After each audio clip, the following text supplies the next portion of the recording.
This channel does not promote any violent, harmful, or illegal activities. All content provided by this channel is meant for an educational purpose only. Top quality और consistent performance के लिए सिर्फ silver pumps नाम याद रखना। টিভি9 বাংলায় আপনাদের স্বাগত। আপনাদের সঙ্গে রয়েছে আমি মধুকল্পিতা। এই মুহূর্তে আমাদেরকে আবহাওয়ার খবরের দিকে নজর রাখতে হবে। দক্ষিণবঙ্গে এবারে গভীর নিম্নচাপের রক্তচক্ষু, বন্যা পরিস্থিতি অবনতি হওয়ার একটা জোর আশঙ্কা। বাংলাদেশের উপকূলে নিম্নচাপ আরও বাড়বে শক্তি। আজ 7 জেলায় ভারী বৃষ্টির সতর্কতা। কমলেশ রয়েছেন আমাদের সঙ্গে। কমলেশ, আবহাওয়া দপ্তর সূত্র মারফত আর কি কি আপডেট রয়েছে?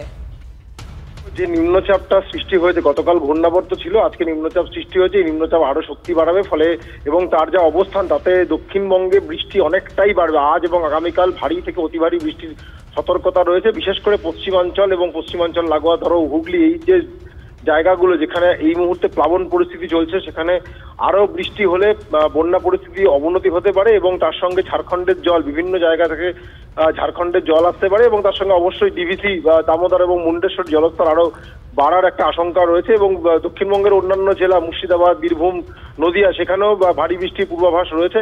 এবং একই সঙ্গে কলকাতা এবং লাগোয়া যে জেলাগুলো রয়েছে, উত্তর এবং দক্ষিণ 24 পরগনা, এই যে বিশেষ করে শহরতলি যা বৃষ্টি হচ্ছে তাতে দফায় দফায় বৃষ্টি চলবে।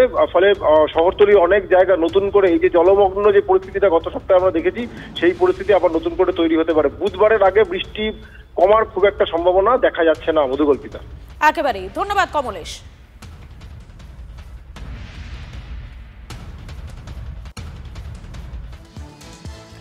আর এবারে আমাদের নজর রাখতেই হবে ঘাটালের দিকে, কেননা জল যন্ত্রণা একেবারে নাভিশ্বাস ঘাটালবাসীর। আবারও ঘাটালে বন্যা পরিস্থিতির অবনতি। জুন মাস থেকে তৃতীয় দফায় বন্যা পরিস্থিতির কবলে ঘাটাল। ইতিমধ্যেই 3 জনের মৃত্যু। পুরো এলাকা সহ ঘাটাল ব্লকের গ্রাম পঞ্চায়েত এলাকাগুলি এবং দাসপুরের বেশ কিছু এলাকায় বাড়ছে জল। ক্ষতিগ্রস্ত এলাকাগুলিতে দুপুরে খাবার এবং ত্রাণ সামগ্রী পৌঁছে দিচ্ছে প্রশাসন।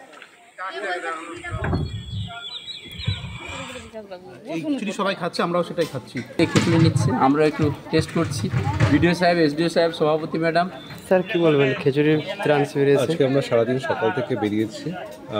আমাদের সঙ্গে খিদে পেয়ে গেছে। আমরা ওনাদের থেকেই ওনাদের জন্য যে জিনিসগুলো এনেছিলাম, সেখান থেকে আমরাও একসাথে ওনাদের সাথেই একসঙ্গে দাঁড়িয়ে খেয়ে নিচ্ছি। ম্যাডাম খিচুড়ি কাছে কি বলবেন? দেখুন, এরকম অনেক ভাগ্য করলে আমাদের এরকম এসডিও সাহেব এবং বিডিও সাহেবকে পাওয়া যায়। জল বাড়ছে, জল বাড়ছে। কি সমস্যা হচ্ছে? সমস্যায় জল, রোজ জল পেরিয়ে সম্ভব? কবে মিলবে মুক্তি? মুক্তি জীবনেও মিলবে না।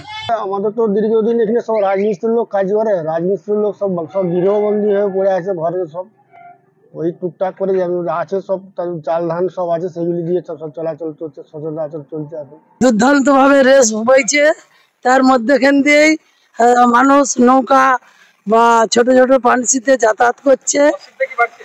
অসুবিধা বাড়ছে বলতে যাতায়াতের অসুবিধার জন্য প্রচুর অসুবিধা হচ্ছে। সাধারণ মানুষ যেটা খাচ্ছে সেটা নিজেরা একবার যদি খায়, তাহলে তারাও একটা কনফিডেন্স পায়, তাদেরও ভালো লাগে যে না, আমাদের যে খাবারটা দিচ্ছে সাহেবরাও সেই একই খাবার খাচ্ছে। এটা আমি মনে করি সবারই করা উচিত।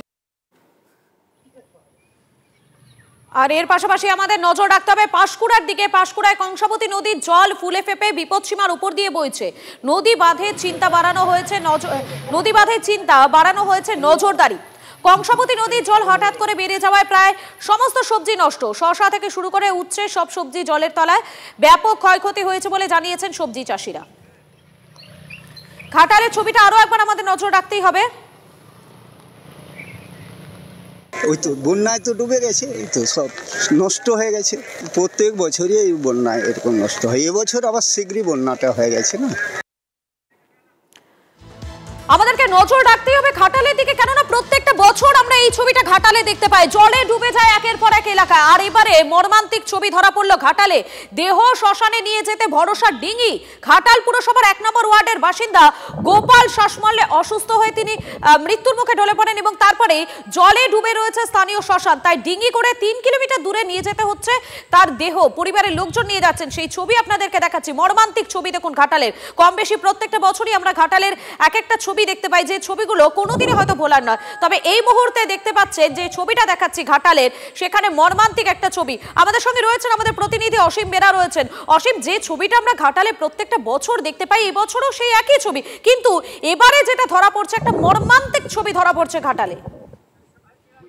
দেখো একেবারেই, কারণ ইতিমধ্যে কিন্তু 3টি বন্যার সম্মুখীন হয়েছে ঘাটালের বাসিন্দারা। এই যে বন্যা চলছে, এই বন্যা ইতিমধ্যে 4 দিন পড়লো ঘাটালের বিস্তীর্ণ এলাকা জলমগ্ন। কারণ ঘাটালের যে সমস্ত এলাকাগুলো হয়েছে পৌরসভার ওয়ার্ডগুলি কিন্তু জলের তলায়, এমনকি সেখানে যে মৃতদেহ ধারা করা যে শ্মশান যে বলা হয়, শ্মশানগুলো কিন্তু জলের তলায়, অধিকাংশ জলের তলায়। দেখো আজ যে ছবিটা ধরা পড়ছে, ঘাটালের 1 নম্বর ওয়ার্ডের সুখচন্দ্রপুরের যে বাসিন্দা, তার কিন্তু মৃত্যু হয়েছে কালকে রাত্রে। তারপরে কিন্তু তাদের যে সমস্ত 1 নম্বর ওয়ার্ড এলাকার যে শ্মশানগুলি সেগুলি কিন্তু জলের তলায়। তাই 1 নম্বর ওয়ার্ড থেকে ডিঙিয়ে করে প্রায় 3 কিলোমিটার দূরে আরগোড়া চাতাল এলাকায় সেখানে কিন্তু নিয়ে আসা হচ্ছে একটি শ্মশানচল্লিতে। দেখো সেই যে বর্তমানে যেখানে নিয়ে আসা হচ্ছে সেখানেও কিন্তু সেই শ্মশানের চারধারে কিন্তু জল চলছে অবস্থা। দেখো যত দিন যাচ্ছে কিন্তু জল যন্ত্রণার চরম যে দুর্ভোগ ঘাটালের বাসিন্দাদের, সেই ছবি কিন্তু কষ্ট হচ্ছে।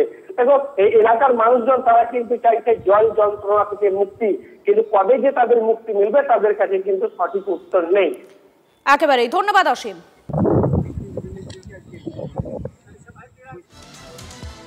একটার পর একটা ছবি আপনাদেরকে দেখাচ্ছি, আর এবারে দেখাবো খানাকুলের ছবিটা। বন্যার জল বাড়ছে খানাকুলে, পিচ রাস্তার উপরে জল, হাঁটু সমান জল পেরিয়ে চলছে যাতায়াত। ফুটবল খেলার মাঠেও নৌকা চলছে। দ্বারকেশ্বর এবং রূপনারায়ণে ক্রমশ বাড়ছে জল। পানশিউলিতে ডিভিসি ছাড়া জল রূপনারায়ণে এসে মিশেছে। গ্রামের ভেতরেও জোয়ারের জল ঢুকেছে। খানাকুলের 4টি গ্রাম পঞ্চায়েতের 20 থেকে 22টি গ্রাম জলমগ্ন। জল তো কমছেই না, উপরন্ত মানে স্টপ হয়ে রয়েছে জল। আর দ্বিতীয় নম্বর আপনার যখন জোয়ার দিচ্ছে না, তো 1 হাঁটুর উপরে জল চলে আসছে। এখান থেকে পুরো বাজার অবধিই ডুবে আছে। মারোখানা বাজার, পানশিউলি বাজার।